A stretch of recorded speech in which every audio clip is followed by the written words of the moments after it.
오늘은 창조절 12째 주일입니다.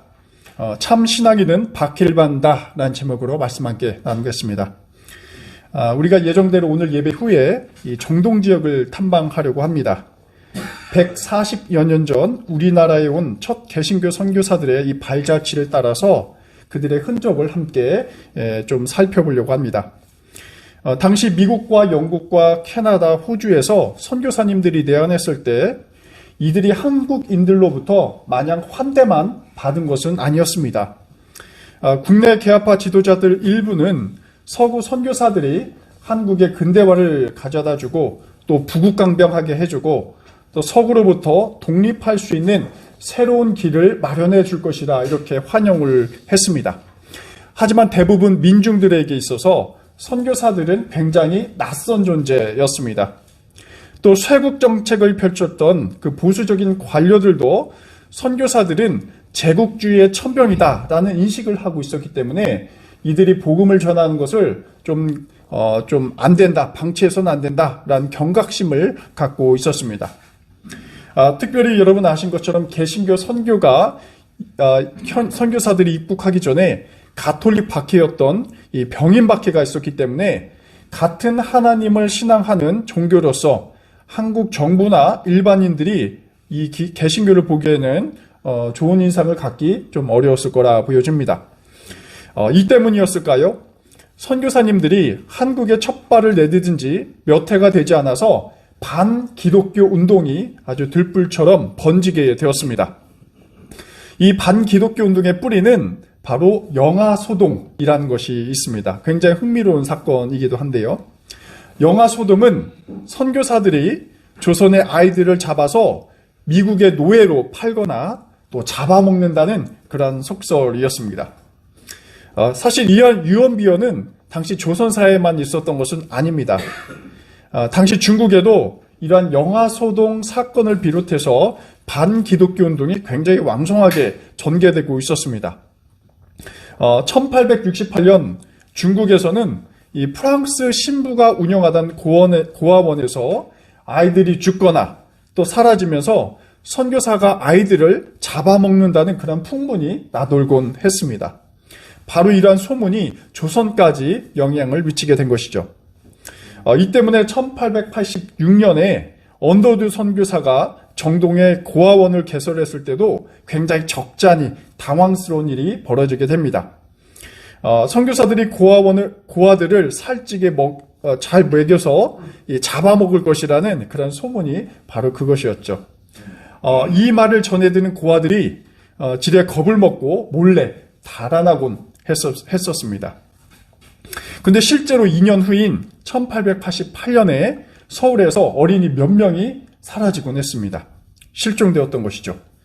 그래서 정동에 당시 프랑스 공사관에서 일하던 조선 청년이 선교사들이 아이를 잡아먹는 것을 보았다는 그런 목격담을 이렇게 퍼뜨리게 되었습니다. 그리고 이 소문이 금세 이 서울 전역으로 퍼져나갔습니다. 하지만 조사를 꼼꼼하게 해보니 그것은 중국인 인신매매상이 유기한 것으로 밝혀졌습니다.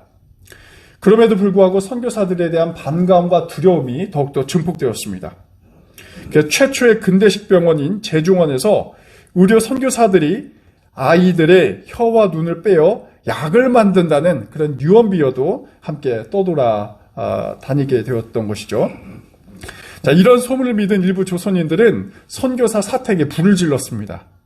또 선교사들을 살해할 계획도 세웠습니다. 사태가 굉장히 심각해진 것이죠. 그래서 한국 정부는 이 소문이 사실이든 그렇지 않든 선교사들이 복음을 전하는 것을 일체 금지하도록 당시 미국 공사에게 전했습니다. 그리고 미국 공사도 선교사들을 불러서 선교하지 말 것을 명령하게 됩니다. 하지만 미국 공사는 한국 정부에게 조건 하나를 내걸게 됩니다. 이런 유언비어 때문에 선교사들뿐만 아니라 외국인들도 위협을 당하니까 정부가 방을 붙이고 그것은 거짓 소문이다 라고 알려달라는 것이었습니다. 그래서 미국뿐만 아니라 다른 국가 공사들도 조선 정부에 강력하게 항의를 하게 됩니다. 그래서 고종은 유아 유괴범이나 유언비어 날조자를 체포해서 사형에 처하도록 이렇게 교지를 내리게 되죠. 결국 이러한 유아소독은 한 달 후에 이렇게 가라앉게 됩니다. 근데 이렇게 시작된 반기독교 운동이 의외의 결과를 낳게 됩니다. 선교사들의 지위가 굉장히 높은 양반이라든지 관리보다 더 높다는 인식이 생기게 된 것입니다. 그러다 보니 선교사들의 말 한마디 한마디가 굉장히 중요했고, 특히 복음 전파하는 것도 일정 부분 가능하게 됩니다. 근데 이제는 새로운 방식으로 기독교가 박해를 받게 됩니다.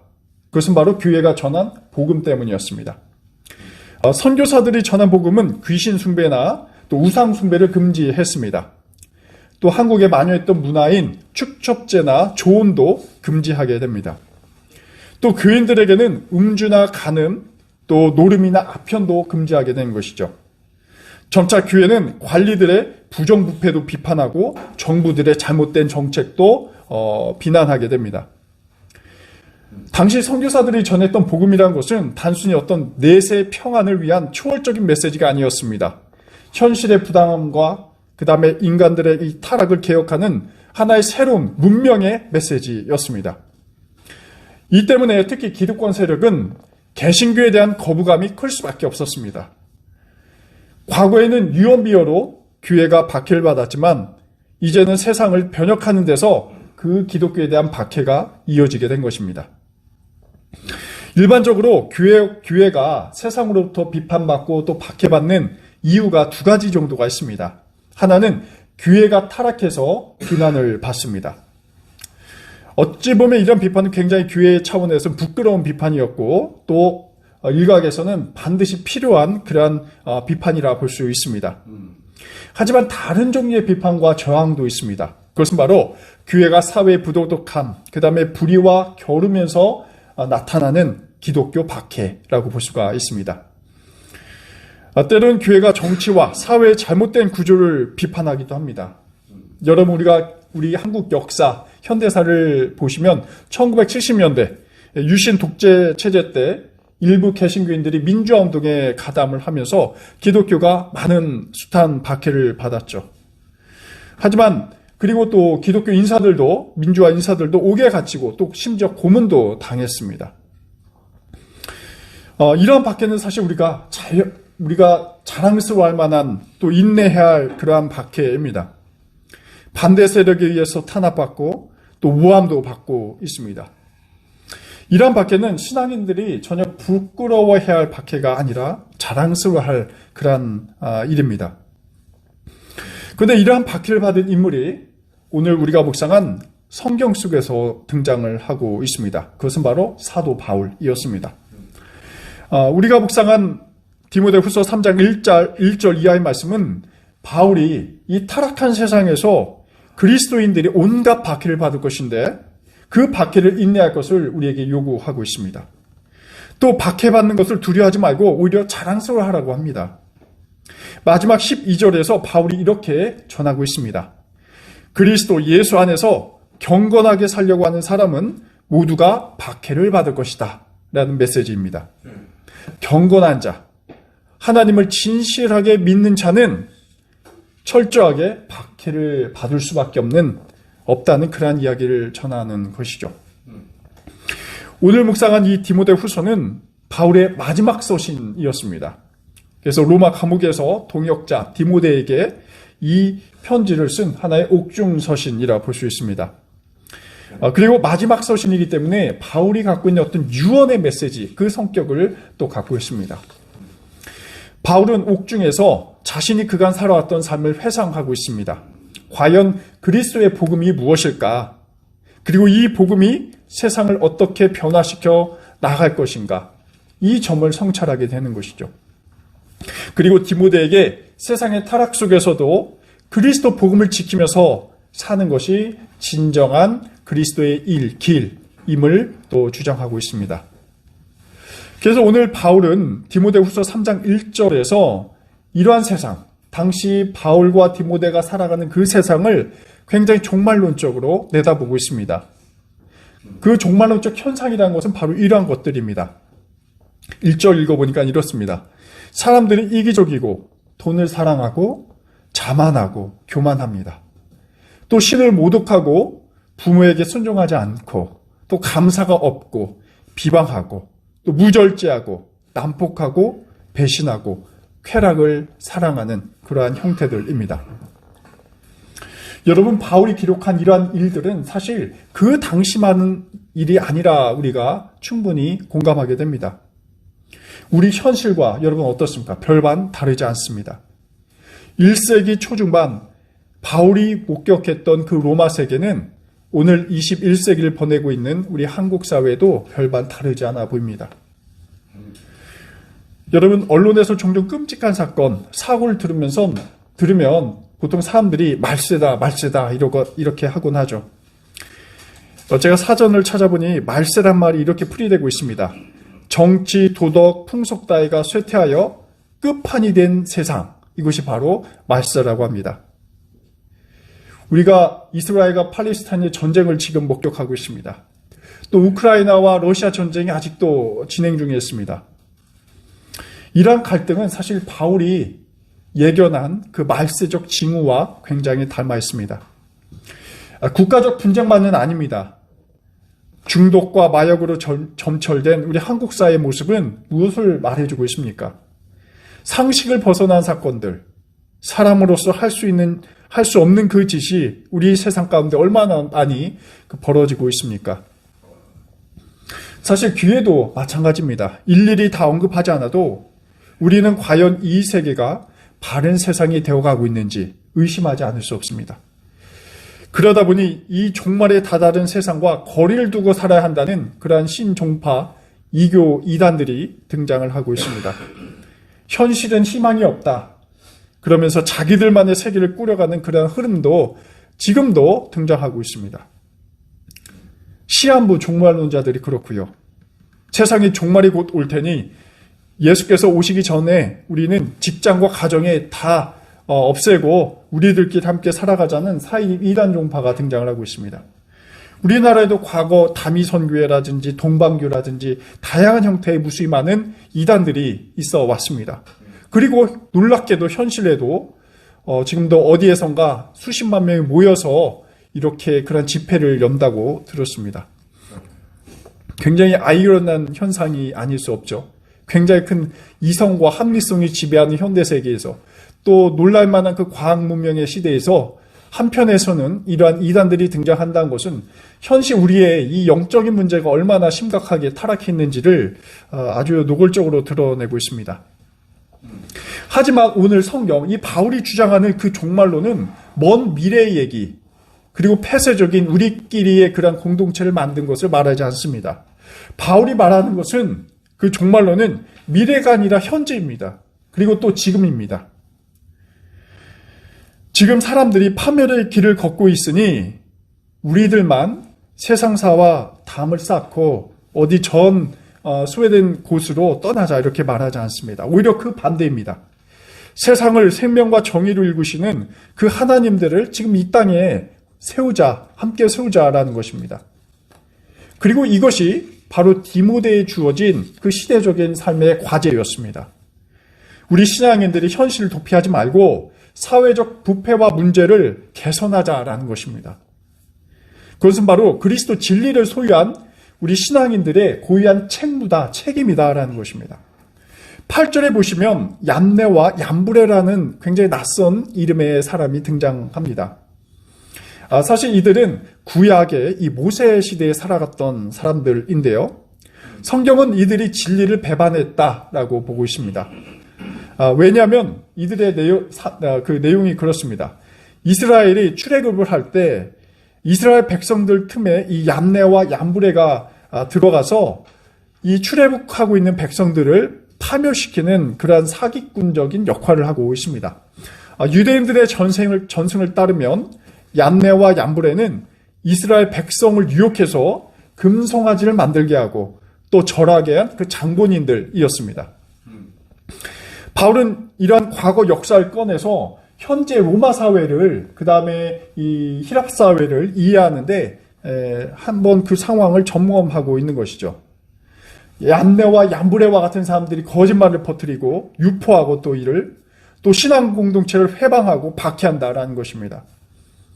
바울은 이러한 신앙인들이 마음이 부패하고 믿음에 실패한 사람들이다라고 규정하고 있는 것이죠. 그래서 바울은 이들을 반면교사 삼으라고 이야기하고 있습니다. 그렇게 살지 말아라라는 것이죠. 그런데 바울은 이러한 삶은 단순히 개인의 생활 윤리로만 그치지 않습니다. 바울이 성경에서 열거한 돈을 탐닉하고 교만하고 비방하고 절제하지 못하는 그러한 행위는 개인적 차원을 초월해서 나타나게 된다라는 것이죠. 바로 사회와 정치까지 그리스도의 진리가 침투하는 것을 바울이 주장하고 있습니다. 이것은 사실 바울이 박해받은 이유 가운데 하나이죠. 여러분, 바울이 당시 로마 사회에서 왜 박해받았습니까? 왜 지금 옥중에서 이 활동의 자유를 억압받고 있습니까? 또 바울뿐만이 아니죠. 바울의 가르침을 이행하고 있는 그 초대교회 성도들은 왜 박해를 받았습니까? 제가 한국교회 초기 역사를 말씀하신 것처럼 당시 초대교회도 기독교에 대한 수많은 유언비어가 만연하고 있었습니다. 그래서 많은 박해를 받았죠. 가령 초대교회 당시에 성만찬과 세례식을 두고 믿지 않는 사람들은 진짜로 사람의 몸을 먹고 피를 나눠 마시는 그런 집단으로 오해하곤 했습니다. 그리고 또 이 때문에 박해를 하기도 했죠. 하지만 중요한 박해의 원인 가운데 하나는 예수께서 전하신 그 메시지의 문제였습니다. 하나님 앞에서 만유의 평등과 모든 인간의 존엄, 이 존엄성을 예수께서는 사실 다양한 메시지를 통해서 가르쳐 오셨죠. 우리가 복음서를 떠올려 보면 여자는 물론 이방인, 아이들의 일까지 그들의 인격적 존엄성에 대해서 예수께서 설파한 그런 장면이 여러 곳 등장하고 있습니다. 근데 이러한 인간 평등에 대한 기독교적인 메시지는 당시 로마 제국이 지향한 것과 다른 결을 갖고 있습니다.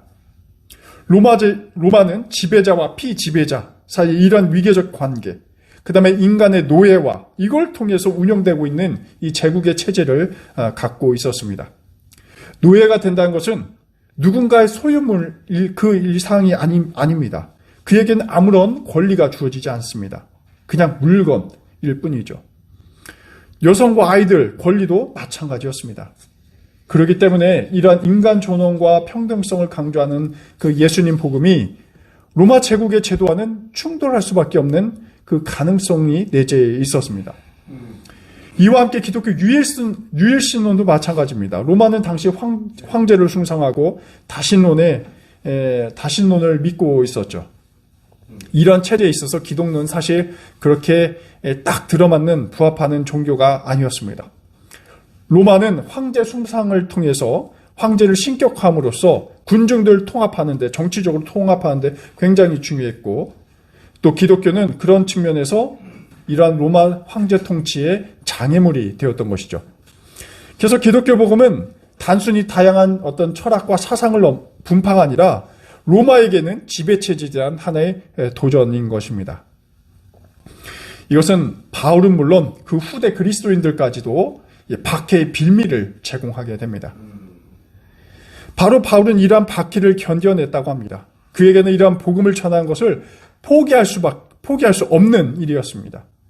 또 디모데와 그의 제자와 신도들에게 예수 복음을 전하는 것을 거리끼지 말고 소신껏 전할 것을 당부하고 있습니다. 바울은 예수께서 보여주신 그 하나님 나라를 이 땅에 세우는 것을 결코 포기하지 않았던 것이죠. 이러한 맥락에서 바울이 12절에서 이렇게 말씀합니다. 예수 안에서 경건하게 살려고 하는 사람은 모두 박해를 받을 것이다 라는 이야기입니다. 오늘 현실로 우리가 돌아와 봅니다. 초대 한국교회 생명력은 신앙 공동체를 향한 유언비어에도 불구하고 그러한 박해를 견디면서 지탱되었습니다. 한국 민중들의 우상숭배와 그릇된 윤리적 삶을 개선하는 데 크게 도움을 주었습니다. 또 조선사회의 계급 문제, 불평등, 또 민중들이 겪고 있는 그 처절한 삶에 대해서 초대 그리스도인들은 굉장히 크게 관심을 갖고 이들에 대해서 함께 연대하고 그들을 지원했습니다. 또 그들의 권익을 보호하고 하나님의 형상대로 창조된 인간의 그 존엄성을 강조했습니다. 또 우리가 오늘 정동지역을 가면 볼 수 있듯이 배재학당, 이화학당, 경신학당 이러한 학교 교육을 통해서 선교사들은 이 복음에 담긴 민주적인 가치를 전했고 또 식민지 시기에는 독립운동과 민중운동의 중요한 해방의 복음을 전했습니다.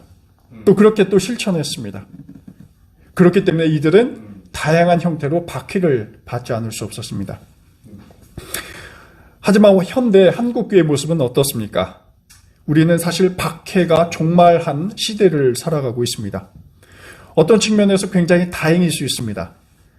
하지만 어쩌면 교회가 그만큼 사회적 역할을 제대로 하고 있지 못하다는 것을 반증하는 것은 아닌지 생각도 해볼 필요가 있습니다.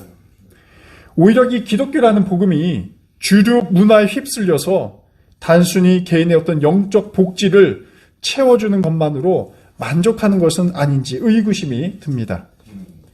그렇게 됨으로써 그리스도 진리가 하나의 1차원적인 민간신앙이나 내세의 구령운동으로 제한된 것은 아닐까요? 일제강점기 문인으로 활동한 춘원 이광수 선생이 1917년에 한국교회 모습을 이렇게 비판한 적이 있습니다. 이 청춘이라는 잡지에서 금일 조선 야소교의 결점이라는 제목의 글입니다. 이 글에서는 이 박해가 사라진 교회 모습을 이렇게 그리고 있습니다. 한 세 가지를 결점에 대해서 이야기하고 있는데요. 첫째는 금일 야소교회는 계급적이다라는 것입니다. 기독교의 근본 정신에 반해서 교회 목사와 장로들이 평신도 위에 군림하면서 만인 평등 사상을 해친다라는 것입니다. 둘째는 교회 지상주의입니다. 교회만 제일이라고 하면서 비신앙인들을 세상을 악인으로 보는 인식입니다. 교회가 갖고 있는 어떤 우월성이죠. 셋째 마지막은 교회 미신화입니다. 예수천당, 불신지옥 같은 피상적인 구호로 기독교의 심오한 진리를 말하지 않고 있다는 것이죠. 예수께서 정말로 말씀하신 것처럼 로마 제국에 대한 어떤 새로운 이상을 말한 그 사회체제적이고 세제에 대한 비판적인 것이 당시 시대에 이미 수그러진 채 일본 식민주의에 오히려 두둔하고 그들의 보호 속에서 살아가려고 하는 그 기독인들의 문제를 아주 비판적으로 꼬집고 있습니다. 100년도 훨씬 지난 이 이광수의 글이 오늘 신앙 공동체의 적잖은 울림을 전해주고 있습니다. 우리 신앙의 길은 사실 좁은 길입니다. 오늘 한국교회의 지속 가능성이 위기다, 뭐다, 교인 수가 감소한다, 난리지만 저는 오히려 한국교회의 양적 성장이 감소하는 것 그 자체가 큰 문제가 아니라고 보여집니다. 한국교회의 지속 가능성은 그러한 숫자에 있다기보다는 양에 있다라기보다는 예수 진리의 말씀이 교회를 통해서 실천되고 있느냐 마느냐 바로 여기에 달려있다고 보여집니다. 아무리 기독교인들이 1000만 명이 넘다 한들 예수 복음의 말씀이 변질되고 왜곡된다면 그것이 어떻게 교회라고 할 수가 있겠습니까? 여전히 우리 사회에는 주님의 사랑과 그 가르침을 간절히 필요로 하고 있습니다. 전쟁이 있는 곳에 평화의 메시지가 필요하고 있습니다. 또 혐오와 증오가 만연한 우리 사회에 주님의 환대와 포용의 메시지가 필요합니다. 또 외로움과 고통 속에서 살아가는 우리들에게 주님의 위로와 희망의 메시지가 간절히 필요합니다. 또 다양한 형태로 노동의 현장에서 자신들의 권리도 지키지 못한 채 강대 세력에 의해서 탄압받는 이 노동자들에게도 주님의 위로와 은총이 간절하게 필요한 상황입니다.